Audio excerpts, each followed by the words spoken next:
குன்றிருக்கும் இடமெல்லாம் குமரன் இருப்பான். நம்ம சிவன் கோவிலில் கூட நிறைய இடங்களில் முருகனுக்கும் தனியாக சந்நிதி இருக்கும். ஆனால் முருகப்பெருமான் கண்டக்கடவுள் அப்படின்னு சொல்லும்போதே நமக்கு ஆறுபடை வீடு ஞாபகத்துக்கு வரும். ஆறுபடை வீடுன்னு யோசிக்கும் போதே தைப்பூசம் ஞாபகத்துக்கு வரும், பழனி ஞாபகத்துக்கு வரும். தைப்பூச விழா எல்லா கோயில்களையும் எல்லா முருகன் கோவில்லையும் சிறப்பாக கொண்டாடப்படுகிற வணங்கப்படுகிற வழிபடப்படுகிற விழா தான் அப்படின்னு சொன்னாலும் கூட தைப்பூச விழாவுக்கும் பழனிக்கும் அப்படி ஒரு பந்தம் இருக்குது. ஏன்னா தைப்பூச திருவிழாவை ஒட்டித்தான் பாத யாத்திரை செல்கிற பக்தர்கள் உருவானாங்க. அப்படி பாத யாத்திரையாக சென்று தைப்பூசத்தில் வழிபடுகிற வழக்கத்தை உருவாக்கியவர்கள் செட்டிநாட்டு மக்கள், நகரத்தார் அப்படின்னு சொல்லப்படுகிற செட்டி மக்கள். திருச்சி, ஈரோடு, மதுரை, சேலம், கோவை, பொள்ளாச்சி, பட்டுக்கோட்டை, அறந்தாங்கி, நாகர்கோவில் இப்படி பல ஊர்களில் இருந்தும் பல லட்சக்கணக்கான பக்தர்கள் பழனிக்கு பாத யாத்திரையாக வராங்க. இதுக்கெல்லாம் பிள்ளையார் சுழி போட்டது செட்டிநாடு. இதை துவக்கி வைத்த பெருமைக்கு உரியவர்கள் நகரத்தார் அப்படின்னு கம்பீரமாக சொல்லப்படுகிற செட்டி மக்கள் தான். வியாபாரம் செழிக்கிறதுக்கு கடவுள் தான் காரணம். ஒரு நல்ல உத்தியோகம் கிடைக்கிறதுக்கு கடவுள் தான் காரணம். ஒரு மனைவி கிடைக்கிறதுக்கு கடவுள் தான் காரணம். நல்ல குழந்தை கிடைக்கிறதுக்கு கடவுள் தான் காரணம்.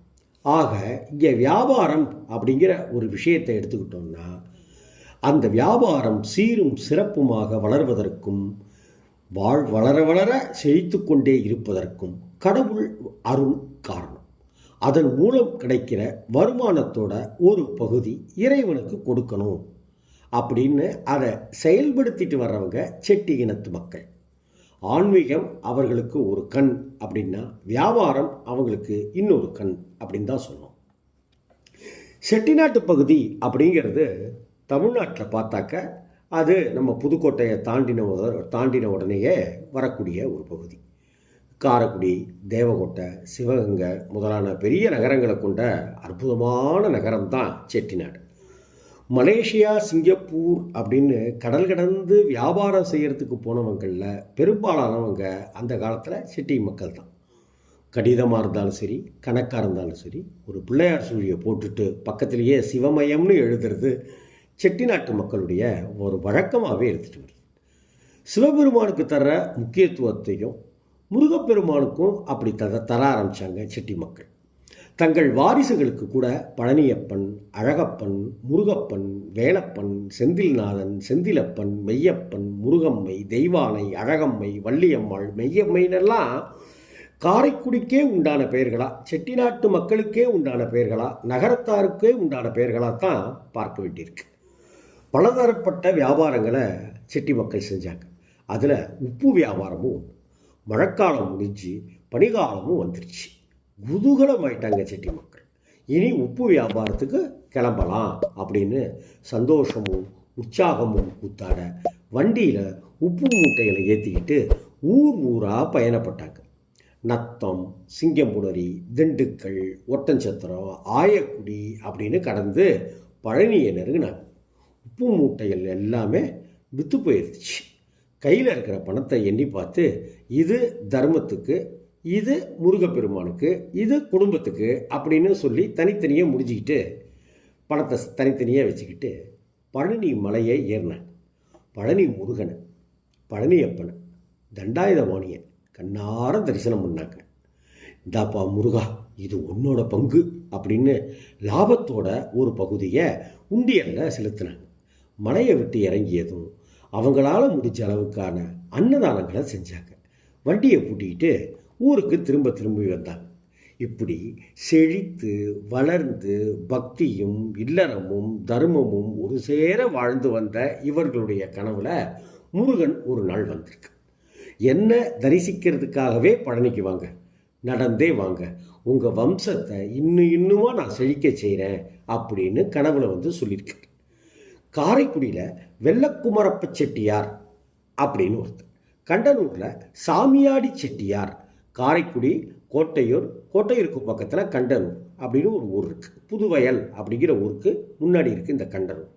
காரைக்குடி வெள்ளக்குமரப்ப செட்டியார், கண்டனூர் சாமியாடி செட்டியார், அப்புறம் நெற்குப்பை பூசாரி செட்டியார் ஆகிய ஊர்களிலிருந்து தனித்தனியே கிளம்பிய செட்டிமார்கள் காரைக்குடிக்கு அருகில் இருக்கிற முருகப்பெருமான் கோயில் இருக்கே குன்னக்குடி, அந்த குன்னக்குடிக்கு வந்துட்டாங்க. அப்போது அங்கே ஓரிடத்துல இவங்க எல்லாம் சந்திக்கிறாங்க. காரைக்குடியிலேருந்து வந்தவர், கண்டனூர்லேருந்து வந்தவர், நெக்குப்பையிலேருந்து வந்தவர் அப்படின்னு எல்லா குரூப்பும் அங்கே சந்திக்கிறாங்க. பரஸ்பரம் ஒருத்தருக்கு ஒருத்தர் அறிமுகமாகிறாங்க. அப்புறம் சேர்ந்தே பழனிக்கு நடந்து போகிறாங்க. முருகப்பெருமானை சேர்ந்தே தரிசனம் பண்ணுறாங்க. இதை திரும்பி வந்துட்டு ஊர் மக்கள்கிட்ட சொல்லி சொல்லி சந்தோஷமாகறாங்க, நெகிழ்ந்து போகிறாங்க. அப்புறம் நகரத்தார் பலரும் யாத்திரைக்கு கிளம்ப ஆரம்பிக்கிறாங்க. இப்படி பழனியும் பாத யாத்திரையும் செட்டிநாட்டில் இன்னுமா பரவிக்கிட்டே இருக்கு.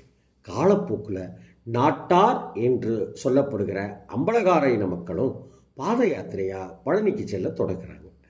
அடுத்து அந்த பகுதி மக்கள் இன பாகுபாடு இல்லாமல், நாட்டார் நகரத்தார் அப்படிங்கிற பாகுபாடு இல்லாமல், செட்டிநாட்டு பகுதியில் இருக்கிற எல்லா பிரிவுகள் கொண்ட மக்களும் பழனி பாத யாத்திரையை மேற்கொள்ள தொடங்க ஆரம்பிக்கிறாங்க.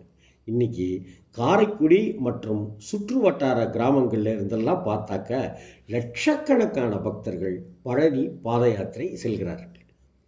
அழகன் முருகப்பனை வணங்குறதுல சைவ வைணவங்கிற பாகுபாடு இல்லை, ஜாதி வித்தியாசங்கள் கிடையாது, ஆண் பெண் பேதம் இல்லை.